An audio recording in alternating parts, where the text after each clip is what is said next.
নিৰ্বাচনৰ পূৰ্বে প্ৰাথমিক শিক্ষা সঞ্চালকালয়ৰ অধীনত মুঠ ৫,৫৫০টা আৰু মাধ্যমিক শিক্ষা সঞ্চালকালয়ৰ অধীনত ৮,৯৮০টা শিক্ষকৰ পদৰ বাবে ইতিমধ্যে অৰ্হতা সম্পন্ন প্ৰাৰ্থীৰ পৰা আবেদন বিচাৰি যিটো বিজ্ঞাপন প্ৰকাশ কৰা হৈছিল আৰু তেতিয়া নিৰ্বাচনী আচৰণবিধি উকলি যোৱাৰ পাছত এই পদসমূহ পূৰণৰ কথা কোৱা হৈছিল যদিও আজিলৈকে এই পদসমূহ কিন্তু খালী ইয়াৰ আমাৰ আবেদন গ্ৰহণ প্ৰক্ৰিয়াটো সম্পূৰ্ণ হ'ল এতিয়া আমাৰ ডকুমেণ্ট ভেৰিফিকেশ্যন হ'ব এই 2 এদিনৰ ভিতৰতে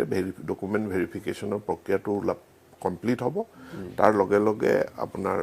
মেৰিট লিষ্ট প্ৰভিজনেল যি মেৰিট লিষ্ট হয় প্ৰভিজনেল মেৰিট লিষ্টটো ওলাব আৰু একেটা সময়তে নতুন বিজ্ঞাপনটো প্ৰকাশ পাব মানে পেৰেলেলভাৱে পেৰেলেলি আৰু আমি সময়সীমাটো এনেকৈ কৰি দিম যে যিসকল যদি কোনো মেৰিট লিষ্টত এখন তালিকাত তেওঁলোক নিৰ্বাচিত নহয় ইমিডিয়েটলি যাতে তেওঁলোকে দ্বিতীয়টো বিজ্ঞাপনৰ এগেইনষ্টে আবেদন কৰিব পাৰে কাৰণ তেওঁলোকৰ প্ৰফেশ্যনেল কোৱালিফিকেশ্যন আছে টেট পাছ কৰি থৈছে আৰু তেওঁলোকে DLED পাছ কৰি থৈছে মোলৈ বহুত মেছেজ আহি আছে ছাৰ দুদিনৰ কাৰণে আমি এপ্লাই কৰিব নোৱাৰিলোঁ